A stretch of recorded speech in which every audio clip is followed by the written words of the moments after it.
ว่าไม่น่ะกับขยันนำไหนกับเฮ็ดทางไหนก็ดีกว่าเล่นนำทีไรไหนก็ดีกว่าหาคนใส่อ๋อไม่มาซ้อมเก่าไหนไม่เต็มย่านนำเก่าอ่อนไม่มาตั้งนี่กว่าตั้งหลายมากกว่กล้ามไม่กับเด็กป้าแป๊กกล้ามได้ไงป้ามา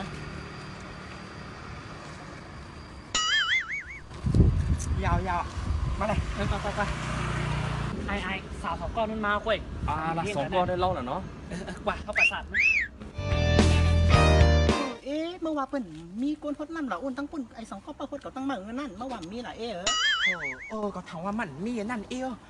มันเต็มมูลก่อนกันตีย่ำหมดก็ดูส่งมันก็กำไว้ที่ก่อนกันท่าได้ย้อนพ้นน้ำอินลูกไอ้แก๊กไอ้วันนอกนี่ไม่อย่าไปบ้าหลังเก่ากับขยันนั่นปลุกหาตัวเราไหนแบบที่มาพดเก่ามันจะแตกหน้าไม้ไหนหน้าเก่าติดกับตีย่ำหมดเอานั่นเนาะกับตีอีกสองก้อนในขาเกณฑ์นะสาได้อย่าไว้สานะเผอได้ก็ว่าอย่าไปสัตว์หน้าเก่าไหนหน้าเก่าได้โกมวันไหนกับตีกะขับก้นทรายเนี่ยแรงไหมนั่นยักษ์นั่นเองขาดมันยักษ์มันม้วนได้ไม่ตาไหน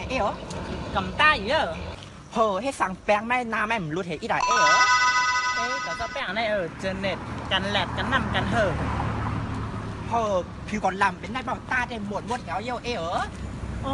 มันลำเยอะมันมีเป็นไรเวอร์มีถึงเวอร์ฮาเวอร์1เวอร์2เวอร์3เวอร์4เวอร์5ก้นลำก้นขาวจะอะไรหมดไม่ได้ก็ได้เลยมันเป็นชื่อมันอยากชื่อที่ไรล่ะก็มาใครซื้อกดลงตีเพจไหนมีกำเหลวเมื่อไรกำเหลวก็เดี๋ยวซื้อมันเลยเมื่อ